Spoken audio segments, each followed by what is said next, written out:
So I never thought I'd be making this video quite so soon. It only seemed like it was a couple of months ago that I was showing you guys the villa that I was staying at in Koh Samui and starting my new life here. And essentially what you get, for your money, living in this beautiful island. And already we are just 3 months in. I'm 2.5 months into this rental, and I've already decided to pull the plug on it, and I'm gonna be leaving next month. I'm gonna be leaving Koh Samui for good. And I'm just gonna break down exactly why I've decided to do that to you guys. Now, what are the reasons originally why I decided to move to Thailand? Now, I wanted to escape and kind of just get out of Dubai. And I wasn't really sure where I wanted to be long term. I wasn't sure that I was definitely going to want to stay in Thailand. It was more of a trial, but I definitely just felt like I needed to escape and get out of Dubai. If you've lived in Dubai before, if you're watching this, and maybe you do live in Dubai, whilst it's an amazing environment, you will also know that it can become quite toxic. It becomes kind of like you're just on this constant, competition all the time, trying to compare yourself to other people. I found it very difficult not to do that sometimes. And I just felt like I was working a lot and not really getting much balance in my life. And I just got to a stage as to where, I've been to Southeast Asia a few times, and I just thought, I need to get out of Dubai.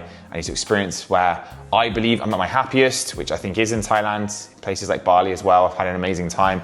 So I thought it was just time to go. And that was what my decision was. However, there's just been a few things since being here where as the saying goes, the grass isn't always greener. It's kind of helped me realize what I truly do want in life. And maybe this is gonna help to inspire some of you that are watching this right now in terms of maybe making a decision around where you want to live or what's important to you, because this is what I truly think right now. Now, the first few weeks of being here in Thailand actually started off a little bit difficult for a few reasons, but once I got myself settled here, I was happy, living in this villa to begin with.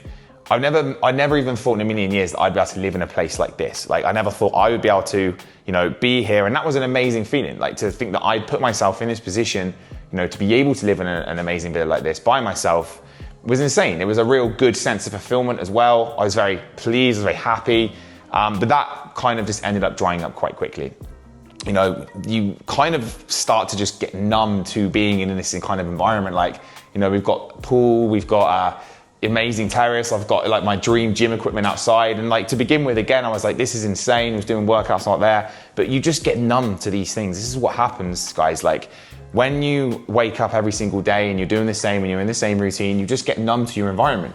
And this amazing villa ended up actually making me feel a little bit sad, because I was in this amazing villa by myself at the top of a massive hill that was well away from quite a lot of establishment and more people and more like-minded people, and it actually just ended up becoming a little bit toxic. I wasn't enjoying what I should have been. Like, I should be like enjoying myself living in this incredible villa and literally being so happy, but it got to the stage where I actually wasn't, and I was actually getting to the stage where I was getting angry that I'd have to go and drive down a massive hill to go and get to the gym, and all this stuff. And it's not to take away from this villa, because this villa is an amazing villa. It's an amazing home. I'm absolutely thrilled to have been able to live in a place like this. Amazing landlords who own this villa as well. They've been so kind to me, but it just made me realize that this isn't really what I want in life. I felt like I really experienced solitude quite clearly for the first time, where I was just on my own. And whilst that's sometimes a bit of a good thing as well, I was able to obviously have a lot of my own thoughts. I was able to really work hard on my business. It also ended up becoming very toxic, because what I realized is that you need to be around like-minded people. You need to be able to have human interaction, human conversations with people. That's what we need day to day. When it's all well and good me kind of talking on Zoom and stuff to my clients or to my team, but you need to be having that face-to-face interaction. And whilst I have got some friends on this island, obviously I have met some people out here. I've got my brother out here who I don't see as much because we live in slightly different places. I just wasn't able to find the type of interaction and the type of community that I felt that I really needed. And when I was in Dubai, that was the complete opposite. I felt like I had a lot more people around me. There was a lot more like-minded individuals around me that I felt like I really thrived off. And it just gave me that slight more kind of spirit, I guess, that kind of camaraderie that helped me when it came to, really driving things forward in all realms of life. So I think in general, that's not for me to say that Thailand is that type of place. I think that from my experience, what I've realized is that putting yourself in a position like this, when you just lock yourself away and put yourself, at the top of a massive hill where you're not close to any kind of real settlement, and you're quite, out of the picture. I just don't think that's very healthy for anybody that's, you know, looking to build a business, looking to build a brand, especially someone that's single as well, so that, you know, lives on their own. Like, I just think that, like, that for me was a bit of a mistake that I realized very, very quickly. And this is why I didn't even want to stay here for the 6 month, which is what I was originally going to do, because I just felt like I was actually getting pretty miserable here. And I just, even though I had this incredible villa, incredible pool, incredible gym equipment, amazing sunsets, it just still wasn't enough to keep me happy, to keep me just really satisfied and fulfilled with what I really felt like I wanted to do. So that's why I decided to pull the plug. I also just feel like, whilst Koh Samui is an incredible place, and anyone who's been here will know, it is an incredible island, it is paradise. It's not the same when you live here, because again, you get numb to a lot of the things that you would, you know, really enjoy experiencing, the amazing beaches, the amazing sunsets. And when you're building a business, like you need a little bit more, you need more infrastructure, you know, you need sometimes, you know, you don't want to be having lots of power cuts, you don't want to be stuck in rainstorms all the time. And again, like, not to say that you're not going to experience these things in other places, but other places are just a little bit more kind of suited towards being able to deal with these things a little bit better. Whereas when you're on an island, you just don't see, there just doesn't seem to be the same level of infrastructure as what I would have experienced when I was in Dubai. Things were just a little bit slower. And just in general, I just feel like Koh Samui, for me personally, I feel like it's more of a holiday destination. I feel like it's more somewhere that you would come and travel to. You come here to experience the lifestyle. There's a lot of backpackers, there's a lot of couples here that come here for honeymoons. And like that for me is what I believe that Koh Samui is like. Now, don't get me wrong, you can live here. There's a lot of nomads potentially that do live here. I haven't met that many myself, but they are probably just a little bit more chilled and maybe just not quite as driven or as much as on a mission as what I am in terms of where they really want to take their life to. Like for me, like I'm shooting for the stars. You know, I'm really driven towards building FitLab, building my personal brand to a really, really great level. And I just feel like the environment of being in Koh Samui is just a little bit too chilled. It's a little bit laid back. It's a very slow pace. And whilst for some people that's great, and some people probably really like that lifestyle, and I know, you know, there are people like that, but for me personally, I just felt like being here just didn't give me the same level of kind of focus and drive that I feel like I really need as a young entrepreneur wanting to build his business, build his brand, you know, build his name, build his finances, everything, right? Like I really want to take things as far as I can, and I just feel that your environment is so important. And I just think that Koh Samui, for me personally, I'm not new to this game. I'm not just starting out. I'm not just starting out in business. You know, I've been doing this for a while.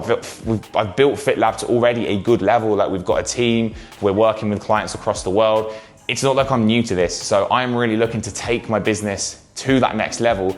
And ultimately being in a relatively small island and a quite small proximity, it just hasn't felt like the right move for me. And I realized that very, very quickly when moving here, and as I say, even putting myself in what you'd think would be an incredible environment to work in. And of course it is, but even though it's nice and it's fancy in here, it still doesn't give me that real get up and go mindset that I've experienced when I've been in other places. So what am I trying to say? Am I saying that Thailand is not somewhere that you should be if you're a young entrepreneur, if you're, you know, a young driven individual? Of course not. I went to Phuket, and obviously Phuket is very much probably different to Koh Samui in the fact that it's a lot bigger, and there's a lot more people that probably do go there, you know, that are looking to really build their business and build their brands. It's a much bigger island. The population is much more. So there's definitely, for me, like I still absolutely love Thailand, and potentially I may look to put myself into somewhere like Phuket and experience living there for a few months, see whether I think that's a little bit different. Because again, I do love Thailand, and potentially it's just Koh Samui that's not essentially where I want to be living or basing myself out of. However, for me, I've decided that next month, or in July actually, once I finish my return back to the UK for a month to see friends and family, we've also got a FitLab photo shoot next month. I am then going to put myself back out into Bali, because Bali is a place I've been to before. I think that Bali has a slightly higher kind of frequency in terms of like there are more individuals, there's more entrepreneurs, there's more digital nomads in Bali from my experience, because I've been there before, and I just felt like it had the edge on Thailand for what I'd be looking for, which is why I'm going to go there and spend 3 months there. Potentially, could I stay there for longer? Yes, I might base myself out of Bali. However, the time difference is an absolute killer for me. I do like getting up early. I don't like staying up late. And with the savage time difference in Bali, I don't know if that's going to be something that I just simply don't want to deal with all the time. So I'm very much still open to potentially moving myself back to Dubai. I think if you are a young, driven individual, you can afford the cost of living in Dubai, and you just want to take your personal brand and your business to the absolute moon and really see where you can get it. I do not think there's a better place in doing that than Dubai. I think Dubai's definitely got its flaws, and I think I've covered that before. I think there's a lot of things that Dubai hasn't necessarily got as well. I don't think there's any place on earth that you can say is perfect in every single area, but I think depending on what you want in life, that's where you feel you should probably base yourself out of in your environment. If you want to grow as much as you possibly humanly can with your business, with your finances, I don't think there's a better place on earth than Dubai. And for me, that's one of my biggest goals. However, I do also love the balance. I do love being in places like Southeast Asia. I do really love living life at the same time. So possibly for me, the perfect balance would be Dubai for the parts of the year where Dubai is great, which is generally around the winter time in the UK. When Dubai gets too hot, I then would put myself potentially in Thailand or in Bali, and then enjoy myself a little bit more during those months. That could be the balance that I'd be looking for, and I know a lot of people do that and have a lot of success with that as well. The only issue with that is it means you're not truly settling in one environment and really like having a home and then creating that home. You're still traveling and living a bit of a digital nomad lifestyle, which, hey, for a lot of people, that's still fine to do, especially whilst you're a little bit younger. So anyway, guys, that's my reasoning for essentially leaving what I would say paradise and leaving what is an absolutely incredible home, as you can see, like living in this amazing villa, but it just hasn't really worked out the way that I would have really wanted it to as a young, driven guy who's looking to really, get the most out of life as much as I can. Will I be back in Koh Samui? Absolutely, yes. It's probably one of my favorite places on earth. I just think that for me, it's not a place that's livable for me personally. I think it's a place that's great to visit, it's great to come, it's great to make memories here, and have an amazing experience, but potentially when it comes to living, I just feel like you need a little bit more depending on what your values are in life. So anyway, as always, I hope you found this video useful. There's definitely gonna be more kind of vlog style videos coming to the channel, as well as the educational stuff as well. So make sure you subscribe, make sure you like this video, and I will catch you in the next video.